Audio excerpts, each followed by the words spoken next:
Պարոն Արուշանյան, նախ սկսենք երեկվա հրապարակված տեղեկությունից, դեր խորհրդականի հետ կապված, ինչու է ծեծել նա բարեկներին, ինչու է հայտնվել այդ պատմության մեջ, ինչ կարող եք ասել։ Դուք պնդում եք անում, որ իմ խորհրդականը նշենք լրատվամիջոցները, ցավոք փորձը ցույց է տալիս, որ ոչ միշտ են ճիշտ բաներ կրում, ես երեք այստեղ կառավարության նիստի եմ եղել, Գյումրիում չեմ եղել, տեղեկություններ չունեմ, թե ինչ է տեղի ունեցել, մամուլի կրառումն եմ տեսել, գնամ Գյումրի, կպարզեմ, հասկանամ ինչ է տեղի ունեցել ու ինչի համար այդպես մեծ աղմուկ է բարձրացվել։ Զանգով կարող է տեղեկանալ, ինչքան որ զանգով տեղեկացել եմ ճշտելու շատ բաներ կան ու լրատվամիջոցների ոչ միայն լրատվամիջոցների մեկ կրառումը, որ հիմք չի հանդիսանում, որ ես վերլուծություն անեմ, այնտեղ գնալու եմ տեղում հասկանամ ինչ խնդիր է տեղի ունեցել։ Գյումրիի հետ կապված այս պահին մենք ուզում ենք հասկանալ քաղաքապետարան կառավարման ինչպիսի վիճակ է, ով է կառավարում ինչպես իրականացնում, որտեղ ասում են էլի խնդիրներ է ստեղծվում ժամանակավոր պաշտոնակատարի հետ կապված, հնարավոր է նրան ևս կանչեն հակակոռուպցիոն կոմիտե, այս առումով ինչ է կատարվում Գյումրու քաղաքապետարանում։ Իմ ունեցած տեղեկություններով այդ հակակոռուպցիոն կոմիտե կոռուպցիայի կանխարգելման հանձնաժողովը շուտանից վարույթ էր սկսել հասկանալու համար, թե համատեղելի են հեսա աներ քաղաքապետ, փոխքաղաքապետ հարաբերությունները, նաև մինչ որոշումը կայացնելը հրապարակելը առաջի տեղակալն է ժամանակավոր պաշտոնակատար նշանակվում կամ դառնում է ավտոմատ ժամանակավոր պաշտոնակատար, որպես այդպիսին պարզաբանումներ չկան այդտեղ, թե այդ գործընթացն է, թե համատեղելի է, թե համատեղելի չի այս պահին իմ ունեցած տեղեկություններով քաղաքապետի ժամանակավոր պաշտոնակատարը առաջի տեղակալն է։ Նպատակ դրել է քաղաքացիական պայմանագիրը, որ ամեն գնով իշխանությունը վերցնի, որովհետև տեսնում ենք, որ Աղաթ Ղուկասյանի կուսակցության անդամներին հերթով կանչում են հակակոռուպցիոն կոմիտե կամ հարաբերական իրավապահ համակարգը նրանց հետ կոպիացած երևից են եկել եւ ասում են, որ դուք ամեն ինչ անում եք, որպեսզի մանդատների անհավասարություն լինի եւ կարողանաք իշխանությունը վերցնել։ Ոչ ճանաչ դեժավյու եմ մոդս, այդ նույն բանում ենք լարագրողներ հարցնում էին 2024 թվականին, եթե չեմ սխալվում, Սամվել Պալասանյանի թիմի, Վարդգես Սամսոնյանի թիմի հետ կապված, վերցրեցինք իշխանություն, չվերցրեցինք, չէ, եթե ասում ենք ամեն կնով վերցնել, ամեն կնովը նշանակում է վերցնել, մենք ամեն դեպքում նման գործելավոճ չունենք, ամեն կնով իշխանություն վերցնել, իշխանություն վերցնող մի կին գիտենք, մենք այդ լեգիտիմ ընտրություններն են, այլ որևիցե ձև իշխանություն վերցնելու մենք չգիտենք, լսել ենք, բայց ամեն դեպքում չենք օգտագործում, ինչ է տեղի ունենում Վարդան Ղուկասյանի կուսակցական գործընկերների հետ, ավականի ցուցակը մեծ է, որովհետև մեկին, եթե հրավիրում են իրավապահ համակարգի ինչ-որ խնդիրներ պարզաբանելու, հաջորդը տեսակ մենք դեպքն ունենք, իմ տեղեկություններով Գևորգ Ղուկասյանը մանդատը վայր է դրել, հաջորդն է վերցնելու այդտեղ գործընթացը, որը իր հունով գնում է, իրանք իրանց ներսի ներկուսակցական խնդիրներն են լուծում, մեծամասնություն կազմելու բան չկա այդտեղ, ոչ է նպատակա, ոչ էլ պատկերացում է, թե ինչ ձևով կարելի է մեծամասնություն կազմել, որովհետև իրանց ավականիները հերթով գալիս իրանք քանակը լրացնում են, այլ ընդդիմադիր ուժերը ևս իրենց տեղում են ու պնդել, որ մեր իշխանությունները տարբեր կողմերի վրա ուժ են գործադրում, որովհետև ուժ չկա, այդ մարդիկ իրանց համար իրանց աշխատանքին են, կա իրավական գործընթաց, որն էլ կանչում, քննում, հասկանում, շարունակում են իրենց աշխատանքը, իրենց թե ավականիները, թե համայնքապետարանի աշխատողները, առաջի տեղակալն էլ է տեղում, իր աշխատանքն, իր լիազորություններն է կատարում, երկրորդ տեղակալն էլ է տեղում, համայնքապետարանի աշխատակիցներն էլ են տեղում, աշխատակազմի ղեկավարն էլ, քաղաքապետարանը իր բնականon հունով աշխատում է, ինչքան որ հնարավոր է, ինչքան որ կարողանում է։ Պարոն Արուշանյան, ընտրություններից առաջ 26-ի, երբ ըստ փորձագետների գործող իշխանությունը ամեն կերպ փորձում է չեզոքացնել ընդդիմադիր պատգամավորներին, Գյումրի, հետո Մասիսի քաղաքապետ, կարծում եք, որ համայնքապետերին, այսպես ղեկավարներին չեզոքացնելով բնակչության մոտ ԿՊ-ի նկատմամբ վստահությունը ավելանալու է եւ այդ մարդիկ, ովքեր օրինակ Դավիթ Համբարձումյանն են ընտրել կամ Վարդան Ղուկասյանն են ընտրել, 26-ի ընտրություններին ձեզ են ընտրելու։ Եվ արդյոք դա չի արվում, որպեսզի վարչական ռեսուրսի հաշվին փորձեք, այսպես ասած, ձայներ կորզել։ Իրավապահ համակարգը գործում է ոչ նախընտրական սկզբունքներով, մոդեցումներով, իրավապահ համակարգը անում է իր աշխատանքը, իր համար մեկ է թե նախընտրական պրոցեսների վրա ինչ կան է դա ազդելու կամ ընտրությունների վրա ինչ կան է ազդելու, եթե որևէ մեկ օրենք է խախտել, իրավապահ համակարգը պարտավոր է այդ խախտման հետևից գնալ, պարզաբանել, մեղավորներին պատժել։ Այստեղ մենք դուք երկու քաղաքապետի անուն եք տալիս, լավ թող դառնա 3-4, ուզում եմ ասել, որ Հայաստանի Հանրապետությունում, եթե չեմ սխալվում, 1/3 ընդդիմադիր քաղաքապետեր են եւ քաղաքացիական պայմանագիրը որպես այդպիսի տարբեր քաղաքներում, տարբեր համայնքներում իշխանություն չունի։ Նույն Գյումրիում, նույն Շիրակի մարզում էլ մենք ունենք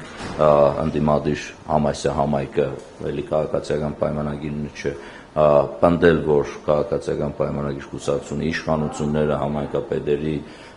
հետապնդում են, որովհետեւ հետո հետ քաղաքական պրոցեսներում, ընտրություններում ձայներ կարողանան տանել, չի համապատասխանում իրականությունը։ Դե լուրերը Պարոն Ռուբինյանը այստեղ խորհրդանի անդամից հիշեցրեց Դավիթ Համբարձումյանի անունը, որ տեսեք առաջինը ինքն է ընդդիմադիր է եւ նորմալ է եւ հաջորդ օրը դատարանը որոշում կայացրեց կալանավորելու։ Ձեր հարցով որ մնացածներին է շնչել են հասնելու, այսպես ասած, եւ փորձել են չեզոքացնել։ Այս ձեր դիտարկմամբ ես պետք է Համասյայի անունը չտայի, որովհետեւ մի հաջորդ տիգին չեմանա լինելու, դրա համար չեմ ցանկանում, բայց չեմ էլ ուզում շարունակեմ անուններ տալ, որ հետո մեկնաբանեք, որ պարոն Ռուբինյանը ազգային ժողովի փոխնախագահն է եւ ոնց որ ես իմի անուններ տվեցի, նույն ձևով պարոն Ռուբինյանն է անուններ տվել ու մեկնաբան, եթե ազգային ժողովի փոխնախագահան կարող է ամբիոնից անուն տալ ու իրավապահ համակարգը միանգամից գործ արձել, իդեպ գործը մի քանի տարի, իշքան 7 տարի առաջվա գործ է, ուրեմն պարոն Ռուբինյանը կամ գուշակ է կամ լավ լիազորություններ ունի, որովհետեւ վստահ եմ, որ այդքան չունի մեր իշխանության մեջ, որովհետեւ մեկը լիազորություն չունի իրավապահ համակարգի, դատական համակարգի վրա ազդեցություն ունենալու եւ ցանկություն էլ չունի, որովհետեւ հեղափոխությունը նաեւ դրա համար է եղել, որ իշխանությունները չկարողանան ազդեցություն ունենան իրավապահ համակարգի եւ դատական համակարգի վրա։ Դե Կարեն Սարոյանյանի զոնքանչը Վարդան Ղուկասյանական է, թե ԿՊԱ-ական ձեռքակալել են, ինչ տեղեկություններ ունեք։ Պարոն Սարոյանյանի զոնքաճը քաղաքապետարանում աշխատել է, եթե չեմ սխալվում, 2019 թվականին, ես երբ որ փոխքաղաքապետ եմ եղել, իրար հետ ենք աշխատել, պարոն Սարոյանյանի զոնքաճու, եկեք այստեղ պարոն Սարոյանյանի զոնքաճ չֆիքսենք, որտեվ եթե չեմ սխալվում, Տիգին Վարդուի է անունը եւ եկեք ֆիքսենք Տիգին Վարդուի, ոչ թե պարոն Սարոյանյանի զոնքաճ, որտեղ մինչեւ զոնքաճ լինելը երկար տարիներ ինքը Տիգին Վարդուին էր, ել եմ ասում, եթե չեմ սխալվում անունը, ինչ կապ ունի ում զոնքաճն է, ում աներն է։ Ինքը 19 թվականից աշխատել է քաղաքապետարանում, եղել է քաղաքապետարանի աշխատակից, այդ պահին ներսում է եղել, ինչ որ գործողություններ է արել, որի մեջ չեմ էլ խորացել, որտեղ նաեւ իմ գործընկերն է եղել ինքը, իրավապահ համակարգը կպարզի հասկանանք ինչ է, այդտեղ նաեւ այլ կանայք կան, որոնց ցանկանում են շուտապույտ ազատում ու պարզաբանում, թե ինչ է տեղի ունեցել, որովհետև ամեն դեպքում կանայք են, իմ համար շատ ունեց խնդիր, երբ որ կանայք հայտնվում են նման իրավիճակում։ Պարոն Արուշանյան, Վարդան Ղուկասյանին եւ իր հարակից շրջանակի ներկայացուցիչներին կոնկրետ հանցագործությունների մեջ մեղադրանք է առաջադրված, միջդեռ ընդդիմությունը շարունակում է պնդել 37 թիվ է, նա քաղբանդարկյալ է, քաղաքալասյաններ են, ես խնդրեմ ձեր մեկնաբանությունը այս հետևից։ 37 թվին չէ, 37 թիվ չէ, ես կասեմ 2012 թիվը կբերեմ օրինակ, 2012 թվականին Վարդան Ղուկասյանը ընդրված քաղաքապետ լինելով հրաժարականի թիմում գրեց դուրս եկավ 2012 թվականին, եթե չեմ սխալվում, էլի եղավ քաղաքապետի ընտրություններ, որտեղ 10 տարի քաղաքը ղեկավարած անձին չթողեցին մասնակցել ընտրություններում, էլ չեմ նշում Վարդան Ղուկասյանի հանդեպ տեղի ունեցած մահափորձը, որին զոհկնացին 4 մեր համակարգացիները եւ վիրավորվեցին ու կարելի ասել կեսմարտ տարան այն մարդիկ, որոնք մեքենայի մեջ եղել են, այդ թվում Վարդան Ղուկասյանը 37 թիվը 2025-ն է, թե 2012-ը տարբեր իշխանությունների ժամանակահատվածում։ Մեր ժամանակահատվածում բոլոր ընդդիմադիր թեկնածուները հանգիստ լիազորություններ ունեն, իրանց լիազորություն սահմաններում մասնակցում են ընտրություններին հաղթում են, միավորվում են իրար բոլոր ընդդիմադիրները, որևիցե մեկի հետ որևիցե խնդիր չի 37 թվի պարագայում, ասացի ոչ թե 37, այլ 12 թիվը կլիներ, ու որևիցե մեկը բացի մեզանից չէին մասնակցի ընտրություններին։ Հիմա մենք մեզ մեղադրում են ոչ ժողովրդավարության մեջ, երբ որ մեր համայնքի ղեկավարների 1/3 դե չեմ սխալվում, ընդդիմադիրներ են։ Եղել է նախկինում երբևիցե նման բան։ Չեմ կարծում, որ եղել է, ես չեմ մտաբերում։ Եղել, որ ով ընդդիմադիր խոսք ասի, իր հետևից գնան, վերանը փակեն տարբեր ոլորտների վերաբերվում։ Երբ քաղաքական գործիչներ Ժորժ ջան, եկեք անկեղծ լինենք, գոնե մենք ինքներս մեզ հետ կամ լավ է մի անկեղծ չեն կամերաներն անջատելուց հետո վստահ եմ բոլորդ անկեղծ լինենք։ Այն խոսքի ազատությունը, որ այսօր Հայաստանի Հանրապետությունում կա, ու շատ դեպքերում, որը խոսքի ազատություն չկա, լկտիություն է, մեծ բերանություն է, անտաստիրակություն է, երբևիցե չի եղել Հայաստանում։ Երբևիցե նման իրավիճակ, որ նույնիսկ քաղաքացիները դժգոհ են այդ չափից ավելի խոսքի ազատությունից, որ էլ եմ նշում ինչ բնորոշումներ կարելի է տալ ոչ թե խոսքի ազատություն, երբևիցե չի եղել Հայաստանի Հանրապետությունում։ Ով է կաշկանդված խոսել, ինչ է խոսքի համար, ոչ մի բան, չէ։ Չէ, կասեք ասենք օրինակ սպանում էին,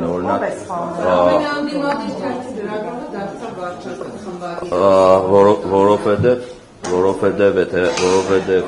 ժողովուրդը հեղափոխության ժամանակ կանգնեց Նիկոլ Փաշինյանի կողքին, տասնամյակներ շարունակ գործել է Նիկոլ Փաշինյանը, նաև բանդարկվել է Նիկոլ Փաշինյանը, նաև այլ ու այլ մեքենան է արվել Նիկոլ Փաշինյանի, շատ ու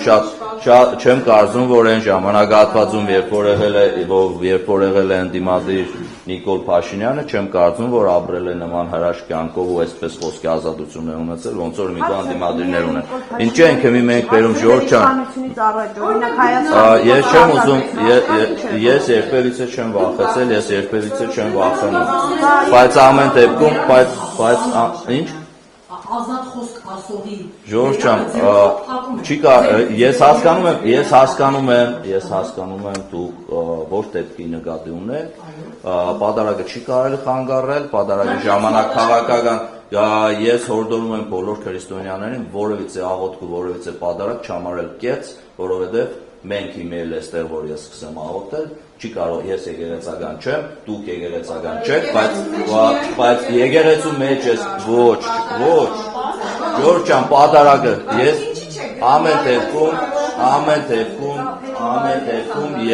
ամեն դեպքում ես հորդորում եմ բոլոր քրիստոնյաներին, որովհետև պատարագ չհամարել կեղծ, որովհետև դա խոսքի առ Աստված ու այդտեղ հավաքված մարդիկ հաղորդակցում են Աստծո հետ պատարագի միջոցով։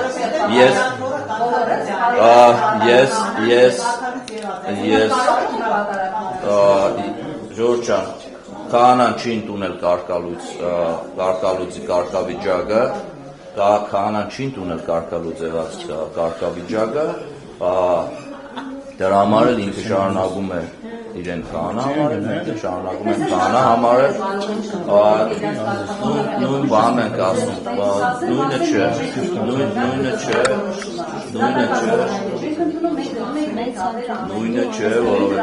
նույնը չէ, որովհետև լավ գիտեք, խնդիրներ կան տարբեր, դրա համար հերնաբանությունը ով է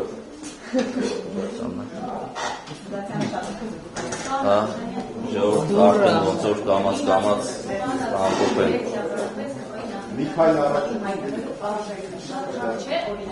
Ինչ? Վճարվելի գումարը։ Այդ մեր ներկուսակցական Ժորժ ջան, այդ մեր ներքին կուսակցական խնդիրներն է, ասենք մենք հրապարակում ենք, կարող ենք չէ հրապարակել օրինակ տեղյակ եք այլ ուժերի այլ կուսակցություններում նման բան կա թե չկա։ Տեղյակ չեք, չէ։ բայց գուցե եւ կա, գուցե եւ չկա։ Մենք բաց ենք լինելով իշխանություն, մեր որտեղ գրած դիրքորոշումներ լինել բաց հասարակության հետ, նաեւ վարչության ընտրություններում, նաեւ այն բոլոր մեր ներքին որոշումները, որոնք կայացում են, մենք բաց ենք ու հրապարակային ժողովրդի հետ։ Փորձեք այլ կուսակցությունների ճշտել արդյոք իրենց ընտրություններն են նույն ձևով թափանցիկ լինում, թե իրենք վճարներ ունեն, թե չունեն։ Կարող է բարձր մի հատ ուրիշ կուսակցություն 5 միլիոն դրամ ենթադրենք։ Այդ մեր ներքին կուսակցական խնդիրներն են, ովքեր որ ցանկություն ունեն մասնակցելու, կարող են մասնակցել, ամեն դեպքում ինքը վարչություն է ընտրելու,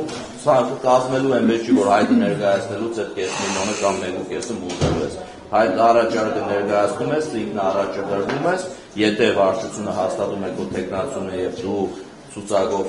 մասնակցում ես ընտրություններին, ցանկություն ունես կվճարես մասնակցես, չես ունի, չէ, բայց դա անդամավճարն է, ոնց որ ասենք, թե չենք մենք կուսակցականներ, անդամավճար։ Այդ մեր ներքին կուսակցական խնդիրներն են։ Հորդորեն բաց լրատվամիջոցներին, փորձել ճշտել այն կուսակցություններից իրենց ներքին որոշումները, որոնք շատ հաճախ գաղտնի են պայվում, հիմնականում գաղտնի են պայվում։ Ես շնորհակալ եմ։